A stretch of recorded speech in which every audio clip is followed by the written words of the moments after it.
रमेश, जरा इधर आइए। ये कॉपी जाकर कक्षा 8 के सेक्शन बी में गुप्ता सर को दे आइए।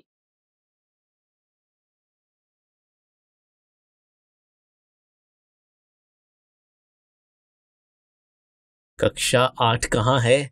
मुझे क्लास से निकलने से पहले ही टीचर से पूछ लेना चाहिए था। वापस जाके पूछ ही लेता हूँ। मैडम जी, कक्षा 8 कहाँ है? यहाँ से बाईं ओर जाकर 3 क्लासरूम बाद दाईं ओर मुड़ जाओ, फिर 5 क्लासरूम निकल जाने के बाद बाईं ओर मुड़ जाओ। वहीं पर है कक्षा 8। चलो अच्छा है, पूछ लिया। बिना ये पता लगे तो मैं स्कूल में खो ही जाता। नमस्कार। इस स्थिति में आपने क्या देखा? रमेश को स्कूल में एक निश्चित जगह पहुंचने के लिए टीचर ने रास्ता कैसे बताया? 3 क्लासरूम बाद दाएं मुड़ जाओ, 5 क्लासरूम निकलने के बाद बाएं मुड़ जाओ। इन वाक्यों में आपको क्या दिख रहा है? यहां पे रास्ता बताने के लिए 2 चीजों का इस्तेमाल किया गया है। पहली दूरी, जिसे क्लासरूम संख्या के जरिए बताया गया, और दिशा, जिसे बाएं और दाएं बोल के बताया गया। चलिए एक और उदाहरण देखते हैं। चलिए क्लास में बैठ के खेले जाने वाले एक खेल की कल्पना करते हैं। आपकी कक्षा इस समय ऊपर से कुछ ऐसी दिख रही होगी।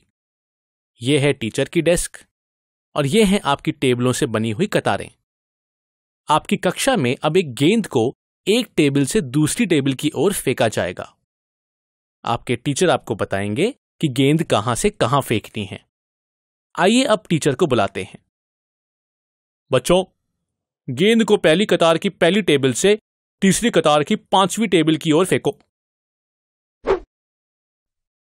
अब गेंद को तीसरी कतार की 5वीं टेबल से चौथी कतार की दूसरी टेबल पे फेंको।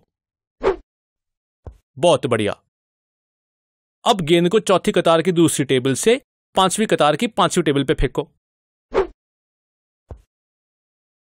धन्यवाद टीचर जी। कोई प्रॉब्लम नहीं जी, मैं चला। तो आपने यहां देखा कि टीचर ने कतार और टेबल के नंबर बता के वह बिंदु बता दिया जहां तक गेंद फेंकनी है। आप कहेंगे कि टीचर बच्चों के नाम लेके भी उनको बता सकते थे। हां, पर हर क्लास में बच्चों का नाम अलग अलग होता है, इसलिए यह तरीका बेहतर है। गणित और विज्ञान में हम इस सिस्टम को निर्देशांक ज्यामिति कहते हैं। क्या आप जानते हैं कि निर्देशांक ज्यामिति के इसी सिद्धांत को दुनिया भर के गणितज्ञ और वैज्ञानिक भी इस्तेमाल करते हैं? इस पाठ में हम निर्देशांक ज्यामिति के मूल सिद्धांतों को सीख लेंगे और आप घरों के एड्रेस की तरह बिंदुओं के एड्रेस को भी समझ लेंगे। चलिए शुरू करते हैं। किसी जगह का एड्रेस ज्ञात करने के लिए हमें कम से कम 2 चीज़ों के बारे में पता होना चाहिए, जैसे कि आपके घर के एड्रेस में एक मकान नंबर होता है और एक गली नंबर होता है। ठीक उसी प्रकार एक बिंदु की स्थिति ज्ञात करने के लिए भी हमें 2 चीज़ों के बारे में पता होना चाहिए। जैसे कि मान लीजिए मैं एक पेपर पर एक बिंदु बना दूं और बोलूं कि इस बिंदु की स्थिति बताओ, तो हो सकता है क्लास का एक विद्यार्थी बोले कि ये बिंदु पेपर के ऊपर की ओर में बनाया गया है, लेकिन ऊपर साइड की ओर तो ये कहीं भी हो सकता है। अब हो सकता है दूसरा विद्यार्थी बोले कि पेपर के ऊपर हिस्से की बाईं ओर बनाया गया है, लेकिन अब भी तो ये बिंदु इस क्षेत्र में कहीं भी हो सकता है। इसलिए इस बिंदु की स्थिति ज्ञात करने के लिए हम इस बिंदु से 2 लंब रेखाएं इस प्रकार खींच सकते हैं और इन दूरियों को माप के हम बोल सकते हैं कि यह बिंदु बाईं तरफ से 2 सेंटीमीटर और नीचे की तरफ से 8 सेंटीमीटर पर स्थित है। इस प्रकार हम कह सकते हैं कि तल पर बने किसी बिंदु की स्थिति हम 2 लंब रेखाओं की मदद से बता सकते हैं और ये सिंपल सा आइडिया मैथमेटिक्स की एक ब्रांच को जन्म देता है, जिसे हम कोऑर्डिनेट ज्योमेट्री कहते हैं और हिंदी में निर्देशांक ज्यामिति। और सबसे पहले इस पर फ्रांसीसी गणितज्ञ रेने दकार्ते ने अध्ययन किया था। आपको याद है कि नंबर लाइन, जिसे हिंदी में संख्या रेखा कहते हैं, क्या होता है? शायद आपको याद होगा कि संख्या रेखा पर एक फिक्स्ड पॉइंट से एक दिशा में धनात्मक और दूसरी दिशा में ऋणात्मक दूरी दर्शाई जाती है और समान दूरी पर इन बिंदुओं को अंकित करके इस संख्या रेखा का प्रयोग संख्याओं को निरूपित करने के लिए किया जाता है। धनात्मक दिशा में धनात्मक नंबर्स को लिखते हैं और ऋणात्मक दिशा में ऋणात्मक नंबर्स को लिखते हैं। और यहाँ पर O एक फिक्स्ड पॉइंट है जिसे ओरिजिन या मूल बिंदु कहते हैं। और यहाँ अगर मान लें कि एक यूनिट दूरी को दर्शा रहा है और 2 यूनिट दूरी को दर्शाएगा, तो इसी प्रकार 3 यूनिट दूरी को दर्शाएगा और 6 यूनिट दूरी को दर्शाएगा। तो क्या आप बता सकते हैं यहाँ 4 और -4 कितनी दूरी को दर्शा रहे हैं? यहाँ पर 4 मूल बिंदु से धनात्मक दिशा में दूरी 4 को दर्शाता है और -4 मूल बिंदु से ऋणात्मक दिशा में दूरी 4 को दर्शाता है। यानी कि ओरिजिन के दाईं तरफ धनात्मक डिस्टेंस है और बाईं तरफ ऋणात्मक डिस्टेंस को दिखाया जाता है। इसी नंबर सिस्टम को देखकर एक महान गणितज्ञ दकार्ते के दिमाग में एक आइडिया आया। उन्होंने तल पर 2 संख्या रेखा को एक दूसरे के लंब खींचा और इन्हीं रेखाओं के सापेक्ष संख्याओं को दर्शाने का विचार प्रस्तुत किया। यह लंब रेखाएं किसी भी दिशा में हो सकती हैं, लेकिन इस चैप्टर में हम जब किसी बिंदु का स्थान निर्धारण करेंगे तो हम ये वाली लंब रेखाओं को लेंगे जिसमें एक रेखा क्षैतिज है और दूसरी ऊर्ध्वाधर रेखा है। चलिए अब देखते हैं कि गणितज्ञ दकार्ते ने इन रेखाओं को कैसे प्राप्त किया था। सबसे पहले 2 संख्या रेखा लिया। अब एक को x' नाम दे दिया और दूसरे को y'। अब x' को क्षैतिज रखेंगे और y' को ऊर्ध्वाधर रखेंगे। अब इन दोनों रेखाओं को इस प्रकार कंबाइन करेंगे कि ये एक दूसरे को मूल बिंदु पर काटे। यहाँ हम देख सकते हैं कि दोनों रेखाएं एक दूसरे को एक बिंदु पर काट रही है जो इनका मूल बिंदु है। यहाँ पर क्षैतिज रेखा x' को x एक्सिस और ऊर्ध्वाधर रेखा y' को y एक्सिस कहते हैं। और जहाँ पर यह दोनों एक्सिस एक दूसरे को काटती है उस बिंदु को मूल बिंदु और अंग्रेजी में ओरिजिन कहते हैं और इसे हम कैपिटल O से दर्शाते हैं।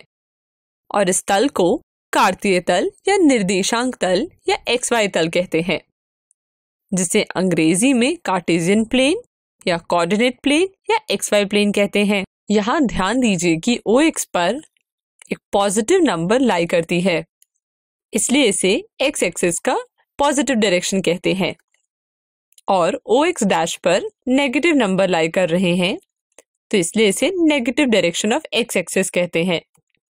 इसी प्रकार क्या आप बता सकते हैं कि OY और OY' को क्या कहते हैं? OY पर पॉजिटिव नंबर लाई कर रहे हैं इसलिए इसे positive direction of Y axis कहते हैं और OY' पर नेगेटिव नंबर लाई कर रहे हैं इसलिए इसे negative direction of Y axis कहते हैं। इस प्रकार हम कह सकते हैं कि जिस तरफ नंबर पॉजिटिव है वो पॉजिटिव एक्सिस है और जिस तरफ नंबर नेगेटिव है वो नेगेटिव एक्सिस है।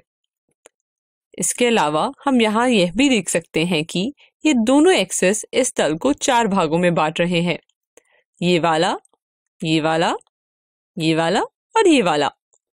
और इन भागों को चतुर्थांश कहते हैं और अंग्रेजी में क्वाड्रेंट्स। यहाँ इसे चतुर्थांश इसलिए कहा जाता है क्योंकि यह तल का 1/4 भाग है। अब सवाल ये आता है कि हम किसे पहला चतुर्थांश बोलेंगे और किसे दूसरा और किसे तीसरा और किसे चौथा। तो इस कंफ्यूजन को दूर करने के लिए हम इन चतुर्थांश को एक पर्टिकुलर ऑर्डर में नाम दिया गया है जिसे हमें फॉलो करना होता है। जैसे कि इस रीजन को पहला चतुर्थांश कहेंगे और इसमें हम देख सकते हैं कि x एक्सिस और y एक्सिस दोनों ही पॉजिटिव है, मतलब धनात्मक है। अब एंटी क्लॉकवाइज डायरेक्शन यानी कि वामावर्त दिशा में जाते हुए इस रीजन को दूसरा चतुर्थांश कहते हैं और इस चतुर्थांश में x एक्सिस ऋणात्मक है, मतलब नेगेटिव है, और y एक्सिस धनात्मक है, यानी कि पहले और दूसरे दोनों ही चतुर्थांश में y एक्सिस धनात्मक है। अब इसी प्रकार इस भाग को तीसरा चतुर्थांश कहते हैं जिसमें x एक्सिस और y एक्सिस दोनों ही ऋणात्मक है और आखिरी में से चौथा चतुर्थांश कहते हैं, जहां पर x एक्सिस धनात्मक और y एक्सिस ऋणात्मक है। इस प्रकार इस तल में दोनों एक्सिस और चारों चतुर्थांश सम्मिलित है। और जैसा कि हम जानते हैं, इस तल को कार्तीय तल या निर्देशांक तल या XY तल कहते हैं। गणित की इस पद्धति का इतना महत्व क्यों है और ये किस प्रकार उपयोगी है? वास्तव में इस तल का उपयोग किसी बिंदु की एग्जैक्ट लोकेशन ज्ञात करने के लिए किया जाता है। चलिए इसे अब एक उदाहरण की मदद से समझते हैं। यहाँ हमने x एक्सिस और y एक्सिस को बनाया है और दो बिंदु P और Q लिया है। अब हम इन दोनों बिंदुओं की x एक्सिस और y एक्सिस से दूरी ज्ञात करेंगे। आपको याद होगा कि हमने किस प्रकार एक बिंदु की स्थिति ज्ञात की थी। हमने दो लंब कुछ इस प्रकार खींचकर इन दूरियों को माप लेकर इस बिंदु की स्थिति ज्ञात की थी। कुछ इस प्रकार हम यहाँ भी करेंगे। बिंदु P से x एक्सिस पर एक लंब PM खींचेंगे और y एक्सिस पर PN खींचेंगे और इसी प्रकार बिंदु Q से दो लंब QR और QS खींचेंगे। अब हम यहाँ देख सकते हैं कि बिंदु P की y एक्सिस से लंबवत दूरी ये होगी, जो कि x एक्सिस के धनात्मक डायरेक्शन में है। और यहाँ हम देख सकते हैं कि PN OM के बराबर है। अब चूंकि यहाँ OM 4 यूनिट्स है, इसलिए PN भी 4 यूनिट हो जाएगा। इसी प्रकार बिंदु P की x एक्सिस से लंबवत दूरी ये होगी, जो कि y एक्सिस के धनात्मक डायरेक्शन में है और यहाँ PM ON के बराबर होगा और ON यहाँ 3 यूनिट है, इसलिए PM भी 3 यूनिट हो जाएगा। इसी प्रकार हम कह सकते हैं कि बिंदु P x एक्सिस से 3 यूनिट की दूरी पर है और y एक्सिस से 4 यूनिट की दूरी पर है। चलिए अब थोड़ी देर का समय लीजिए और बिंदु Q की x और y एक्सिस से दूरी ज्ञात कीजिए। समय समाप्त। यहाँ हम देख सकते हैं कि बिंदु Q x एक्सिस से 2 यूनिट की दूरी पर है और y एक्सिस से 6 यूनिट की दूरी पर है। बस यहाँ अंतर इतना है कि बिंदु Q की दूरी x और y दोनों ही एक्सिस के ऋणात्मक दिशा में नापी गई है। अब हम समझ चुके हैं कि किसी बिंदु की दूरी x एक्सिस और y एक्सिस से कैसे ज्ञात करते हैं। तो चलिए अब एक प्रश्न का उत्तर दीजिए। दिए गए बिंदु P, Q और R की x एक्सिस और y एक्सिस से दूरी ज्ञात कीजिए और आपका समय शुरू होता है अब। चलिए तो इसका आंसर देखते हैं। यहाँ बिंदु Q x एक्सिस से 4 यूनिट की दूरी पर है, जिसे y एक्सिस की ऋणात्मक दिशा में नापा गया है और y एक्सिस से 5 यूनिट की दूरी पर है, जिसे x एक्सिस के धनात्मक दिशा में नापा गया है। इसी प्रकार बिंदु P x एक्सिस से 4 यूनिट की दूरी पर है और y एक्सिस से 5 यूनिट की दूरी पर है और बिंदु R निर्देशांक तल के मूल बिंदु पर स्थित है और हम देख सकते हैं कि बिंदु R x एक्सिस और y एक्सिस से 0 दूरी पर स्थित है। अच्छा, अब आप यहाँ देख सकते हैं कि बिंदु P और Q दोनों ही x एक्सिस से 4 यूनिट की दूरी पर है और y एक्सिस से 5 यूनिट की दूरी पर है। इसका मतलब इन दोनों बिंदुओं की अक्षों से दूरी बराबर है, लेकिन फिर इन दोनों की पोजीशन अलग अलग है। ऐसा कैसे हो सकता है? इसलिए इसे एक उदाहरण की मदद से समझते हैं। यहाँ हम बिंदु P और Q का निर्देशांक लिखना सीखेंगे। एक बिंदु के 2 निर्देशांक होते हैं, x निर्देशांक और y निर्देशांक। सबसे पहले हम बिंदु P का x निर्देशांक लिखेंगे। किसी बिंदु के x निर्देशांक को x अक्ष पर मापा जाता है। बिंदु P से x एक्सिस पर डाला गया लंब x एक्सिस को जिस बिंदु पर काटता है वो उस बिंदु का x निर्देशांक होता है। यहाँ x निर्देशांक +4 हो जाएगा। वास्तव में किसी बिंदु का x निर्देशांक y अक्ष से उस बिंदु की लांबिक दूरी होती है। चलिए अब y निर्देशांक को निकालते हैं। बिंदु के y निर्देशांक को y अक्ष पर मापा जाता है। बिंदु P से y एक्सिस पर डाला गया लंब y एक्सिस को जिस बिंदु पर काटता है वह बिंदु y निर्देशांक हो जाता है। यहाँ y निर्देशांक +3 हो जाएगा। तो यहाँ से हम कह सकते हैं कि बिंदु का y निर्देशांक x एक्सिस से इस बिंदु की लांबिक दूरी को दिखाता है। यहाँ इन दोनों निर्देशांकों को ब्रैकेट्स के अंदर लिखते हैं, जहाँ सबसे पहले x कोऑर्डिनेट को लिखते हैं, उसके बाद y कोऑर्डिनेट को लिखते हैं।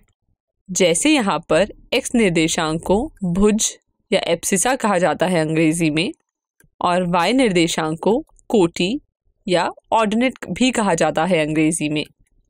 तो यहाँ हमने सीखा कि कैसे किसी बिंदु का निर्देशांक ज्ञात किया जाता है।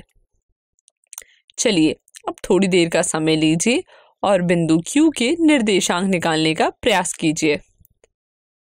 समय समाप्त। बिंदु Q का x निर्देशांक x एक्सिस पर मापेंगे तो यहाँ से x निर्देशांक -6 मिल जाएगा, और y निर्देशांक y एक्सिस पर नापेंगे तो y निर्देशांक -2 मिल जाएगा।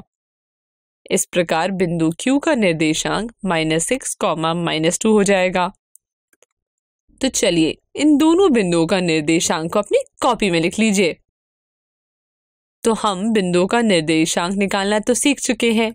अब हम अपने पहले वाले क्वेश्चन पर वापस आते हैं, जहां हमने देखा था कि इन दोनों ही बिंदुओं की अक्षों से दूरी बराबर थी, लेकिन फिर भी इन दोनों की पोजीशन अलग अलग थी। सबसे पहले यहाँ बिंदु P और Q के निर्देशांक निकालेंगे। तो बिंदु P का निर्देशांक -5, 4 हो जाएगा और बिंदु Q का निर्देशांक 5, -4 हो जाएगा।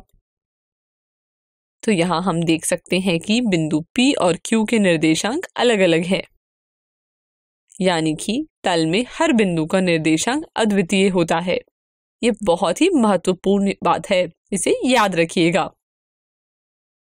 अब हम कह सकते हैं कि इन बिंदुओं की अक्षों से दूरी बराबर थी, लेकिन इनकी पोजीशन इसलिए अलग अलग थी क्योंकि इनके निर्देशांक अलग अलग हैं। तो अब तक हमने सीख लिया कि एक बिंदु के निर्देशांक कैसे निकालते हैं। तो चलिए दिए गए चित्र में अक्षों पर अंकित बिंदुओं ABCDE के निर्देशांक लिखिए। वीडियो को थोड़ी देर रोकें और इसे खुद से हल करने का प्रयास करें। समय समाप्त। तो चलिए अब इसका हल देखते हैं। सबसे पहले बिंदु A के निर्देशांक निकालते हैं। यहाँ देख सकते हैं कि बिंदु A y एक्सिस से +4 यूनिट की दूरी पर है और x एक्सिस से 0 यूनिट की दूरी पर है, क्योंकि ये x एक्सिस पर ही है। इसका अर्थ है कि बिंदु A का x निर्देशांक 4 है और y निर्देशांक 0 है, इसलिए A का निर्देशांक 4, 0 हो जाएगा। इसी प्रकार बिंदु B y एक्सिस से 0 यूनिट की दूरी पर है, क्योंकि ये y एक्सिस पर ही लाई कर रहा है, और x एक्सिस से +3 यूनिट की दूरी पर है। इसका अर्थ है कि बिंदु B का निर्देशांक 0 है और y निर्देशांक +3 है, इसलिए B का निर्देशांक 0, 3 हो जाएगा। इसी प्रकार बिंदु C का निर्देशांक -5, 0 हो जाएगा और बिंदु D का निर्देशांक 0, -4 हो जाएगा। और यहाँ बिंदु E का x निर्देशांक +2/3 होगा और y निर्देशांक 0 होगा। इस प्रकार बिंदु E का निर्देशांक 2/3, 0 हो जाएगा। चलिए अब इस प्रश्न का हल अपनी कॉपी में नोट कर लीजिए और इसे भी अपनी कॉपी में बना लीजिए। अच्छा, अब ये बताइए क्या आपने यहाँ ध्यान दिया कि x एक्सिस पर स्थित सभी बिंदुओं का y निर्देशांक 0 है। लेकिन ऐसा क्यों है? ऐसा इसलिए है क्योंकि प्रत्येक बिंदु x एक्सिस से 0 दूरी पर है। तो याद कर लीजिए कि x एक्सिस पर स्थित सभी बिंदुओं के निर्देशांक x, 0 के रूप में होंगे, जहां y एक्सिस से बिंदु की दूरी x के बराबर होगी।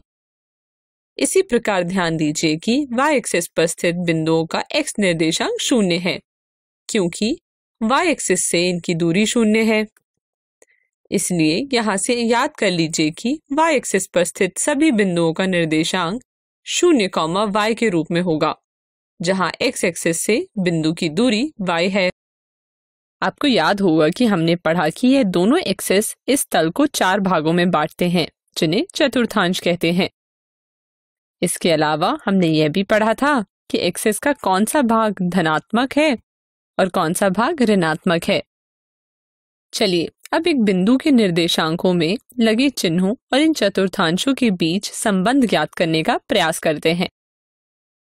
मान लीजिए कि बिंदु पहले चतुर्थांश में है तो बिंदु प्लस प्लस के रूप में होगा, क्योंकि पहला चतुर्थांश पॉजिटिव x एक्सिस और पॉजिटिव y एक्सिस से घिरा हुआ है। इसी प्रकार अगर बिंदु दूसरे चतुर्थांश में है तो बिंदु माइनस कॉमा प्लस के रूप में होगा, क्योंकि दूसरा चतुर्थांश नेगेटिव x एक्सिस और पॉजिटिव y एक्सिस से घिरा हुआ है। और अगर बिंदु तीसरे चतुर्थांश में है तो बिंदु माइनस माइनस के रूप में होगा, क्योंकि तीसरा चतुर्थांश नेगेटिव x एक्सिस और नेगेटिव y एक्सिस से घिरा हुआ है। चलिए इसी प्रकार चौथे चतुर्थांश में किसी बिंदु के निर्देशांक का चिन्ह ज्ञात कीजिए। समय समाप्त। चौथे चतुर्थांश में बिंदु प्लस कॉमा माइनस के रूप में होगा, क्योंकि चौथा चतुर्थांश पॉजिटिव x एक्सिस और नेगेटिव y एक्सिस से घिरा हुआ है। अब इसे अपनी कॉपी में नोट कर लीजिए। अभी तक हमने सीखा कि अगर कोई बिंदु दिया गया है तो उसके निर्देशांक कैसे निकालते हैं। अब हम पढ़ेंगे कि अगर हमें किसी बिंदु का निर्देशांक दिया गया है तो उस बिंदु का निर्देशांक तल पर कैसे अंकित करेंगे। इस प्रक्रिया को हम बिंदु का आलेखन और अंग्रेजी में प्लॉटिंग द पॉइंट्स कहते हैं। चलिए इसे एक उदाहरण की मदद से समझते हैं। मान लीजिए कि एक बिंदु के निर्देशांक 3 और 5 है और हम इस बिंदु को निर्देशांक तल पर आलेखित करना चाहते हैं। तो हम सबसे पहले देखेंगे कि इस बिंदु के निर्देशांक से हमें क्या जानकारी मिल रही है। यहाँ हम देख सकते हैं कि +3 x निर्देशांक है और +5 y निर्देशांक है। तो इसे प्लॉट करने के लिए हम सबसे पहले निर्देशांक अक्ष खींचेंगे, जिसमें हमने यूनिट्स को इस प्रकार चूज किया है कि 1 सेंटीमीटर 1 यूनिट को दर्शा रहा है। अब चूंकि x निर्देशांक +3 है, इसका मतलब है कि धनात्मक x एक्सिस पर इस बिंदु की y एक्सिस से 3 यूनिट की दूरी है और y निर्देशांक +5 है। इसका मतलब है धनात्मक y एक्सिस पर यह बिंदु x एक्सिस से 5 यूनिट की दूरी पर है। अब मूल बिंदु O से प्रारंभ करके धनात्मक x एक्सिस पर 3 यूनिट की गिनती करेंगे और इस संगत बिंदु को A नाम दे देंगे। अब बिंदु A से प्रारंभ करके y एक्सिस की धनात्मक दिशा में जाते हुए 5 यूनिट की गिनती करेंगे और इस बिंदु को P नाम दे देंगे।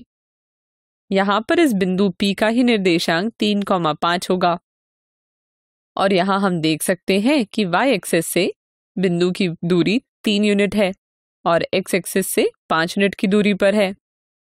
और यहाँ ध्यान दीजिए कि बिंदु P पहले चतुर्थांश में स्थित है, क्योंकि P के दोनों निर्देशांक धनात्मक है।